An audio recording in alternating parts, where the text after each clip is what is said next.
Danny Kouyaté, bonsoir. Bonsoir. Et merci d'être venu. C'est vrai que demander à une personne de se juger elle-même est un exercice assez difficile, mais qu'est-ce qu'on ne demanderait pas à un artiste de votre stature? Katanga, vous y croyez pour le Talon d'Or? Oui.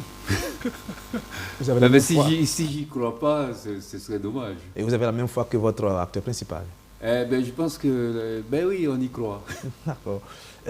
Danny Kouyaté, Katanga, la danse des scorpions, c'est vrai que ça raconte une histoire. Et quelle histoire? Quelle histoire? Oui, Macbeth, c'est quand même une très grande histoire dans l'univers du théâtre. Et ça a été aussi pas mal adapté au cinéma dans différents pays. Et moi, j'ai été particulièrement inspiré par la version de Kurosawa du Japon, qui avait aussi fait... Mais du Shakespeare, mourir, il fallait le faire. C'est osé. Oui, c'est osé et en même temps, c'est logique quelque part. C'est logique à deux niveaux. C'est logique parce que Shakespeare lui-même s'appuie sur sa langue, qui est l'anglais. On dit bien la langue de Shakespeare. C'est parce qu'il s'appuie sur l'anglais, sur sa langue, pour créer, pour écrire ses textes. Et donc nous avons des grandes langues. Nos langues n'ont aucun complexe par rapport à l'anglais ou au français. Nous avons des très grandes langues, d'autant plus que nous sortons de traditions orales. Et la parole, pour nous, elle est sacrée, quelque part. Et donc, de ce point de vue-là, faire du Shakespeare dans nos langues, c'est logique, quelque part. Et d'un autre côté, Shakespeare a des textes toujours basés sur l'humain, sur le rapport de l'humain à lui-même et à ses folies. Donc, notamment, il traite beaucoup du pouvoir et de la folie par rapport au pouvoir.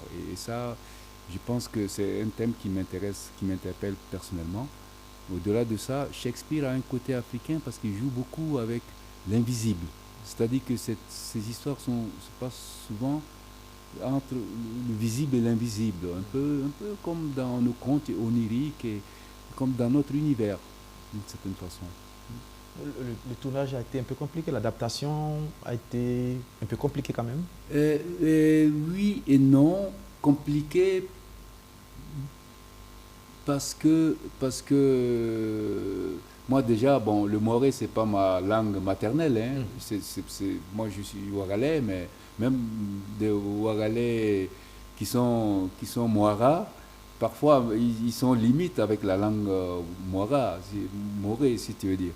Et donc, ça veut dire qu'il a fallu travailler avec des traducteurs qui comprennent vraiment la langue, puisque c'était ça la question, hein, de jouer sur la langue. Et à partir du moment où on travaille avec des gens qui comprennent la langue, alors là, on rentre dans les subtilités de la langue. Tout à fait. Et du coup, on dépasse même Shakespeare.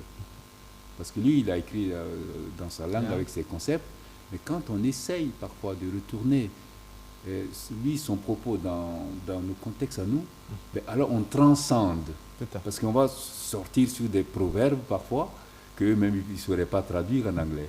Et qui apportent une nouvelle saveur en quelque sorte à ce texte. Donc c'est comme si on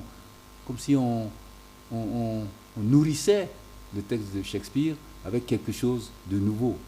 Et c'est cela toute la beauté de l'art et du cinéma, cette manière de créer à partir de quelque chose qui existe déjà et de créer une nouvelle chose. Exactement. C'est très beau là. On n'invente pas la roue. Tout à fait. Danny Kouyaté, depuis 1989, vous avez tourné votre premier film jusqu'à 2025. Vous avez eu une carrière, mais vous avez vu aussi le cinéma africain grandir. Aujourd'hui, si vous devriez apporter un œil sur ce cinéma africain-là, qu'est-ce que vous diriez? Il a grandi normalement, il est un peu atrophié, ou est-ce que c'est un cinéma qui est en train d'arriver à maturité? C'est une question complexe. C'est une question complexe en ce sens que le cinéma, en général, est en panne. Ce n'est pas seulement une question d'Afrique, là. Le cinéma, en général, est en panne. Nous sommes dans des situations où nous avons un cinéma qui est purement commercial, hein, et puis nous avons un cinéma d'auteur qui a du mal, même dans les pays où le cinéma fonctionne, qui a du mal à trouver des places dans les salles de cinéma. Une sorte de guerre assez ouverte entre du cinéma dit commercial, grand auteur, grand public, etc. De grands budgets. De grands budgets. Et puis, à côté, partout dans le monde, il y a de beaux films qui ne vont pas dans les salles. Mais le problème, c'est que nous, en Afrique, aucun de nos films ne va dans les salles. Ben, nous avons, je pense... Peut-être que c'est cela aussi l'une des plaies du cinéma africain. Ben, complètement. On ne va pas dans les salles. Non, mais complètement. Mais pourquoi on ne va pas dans les salles? Parce que notre cinéma n'a pas d'économie propre. Ah. C'est ça aussi. L'industrie du cinéma. Ben oui, parce que le cinéma est aussi une industrie et puis on a des problèmes structurels. Et ça veut dire que la distribution, l'exploitation... Qu'est-ce qu'il faut faire, Dani Kouyaté, pour changer cela? Ben, il faut restructurer, il faut travailler sur la structuration de notre cinéma. Ben, les diagnostics sont clairs, hein, depuis plusieurs années, ils ont été tracés. En fait, c'est le même diagnostic? Ben oui, ça fait pendant des décennies, on sait où se situent les problèmes et tout ça. Hein. Mais alors, il faut aussi dire que partout, même à Hollywood, l'argent public soutient le cinéma. Parce que le cinéma a un enjeu politique. Ah, on y est. Il y a un enjeu politique dans le cinéma. Et même les Américains investissent dans Hollywood, qui se dit privé et concurrence, etc. L'argent public va dans Hollywood pour exporter l'impérialisme américain à travers le monde. Et donc...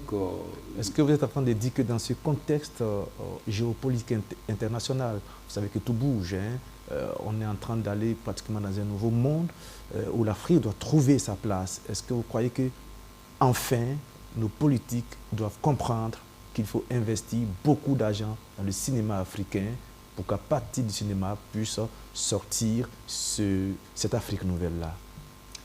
Ben ouais, il est plus que temps qu'ils comprennent ça. Il est plus que temps qu'ils comprennent ça. Vous y croyez qu'ils vont comprendre? Ben, ils n'ont pas le choix.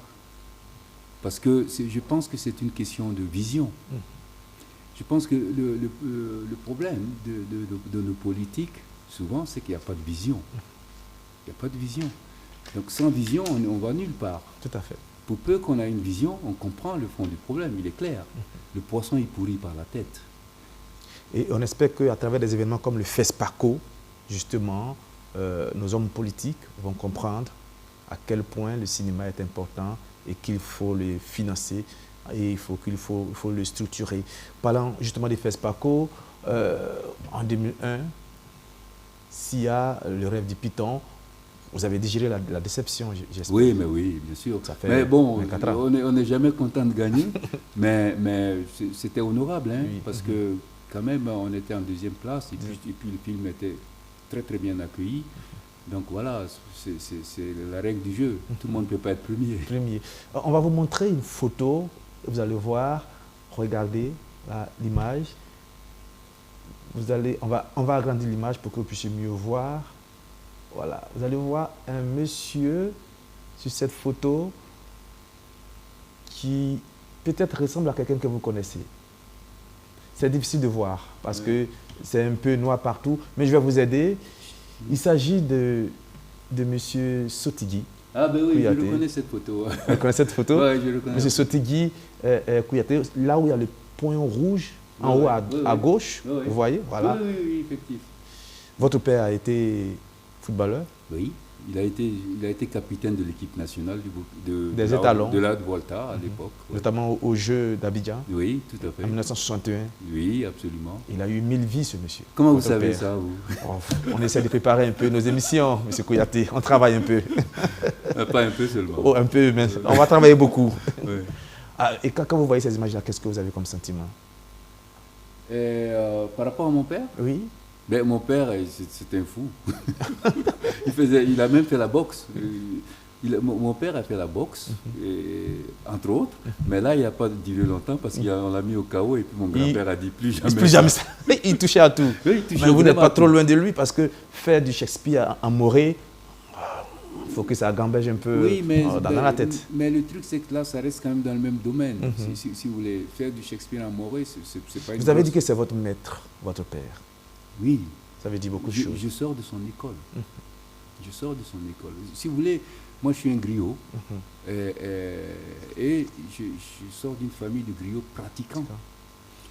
Et chez les griots pratiquants, tu as l'école de ton père.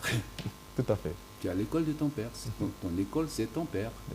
Et ça, c'est resté entre mon père et moi, même si on n'était pas dans un contexte traditionnel. Le truc était là. Lui-même, il a eu la chance d'être à côté de son père de façon traditionnelle, chose que moi, je n'ai pas eue, parce que moi, j'étais à l'école moderne. C'est vrai que vous faites un film chaque 5 ans. Là, Katanga vient de sortir. Vous êtes en train de travailler pour le prochain film, peut-être? Oui, oui, absolument. Le prochain film? Oui. Comme ça prend beaucoup de temps. On peut trahir un petit secret? Non. Non. Non. Parce que je suis superstitieux. D'accord. On attendra. On espère qu'on aura l'exclusivité. Ah oui. Quand ça va commencer à grandir. Avec plaisir.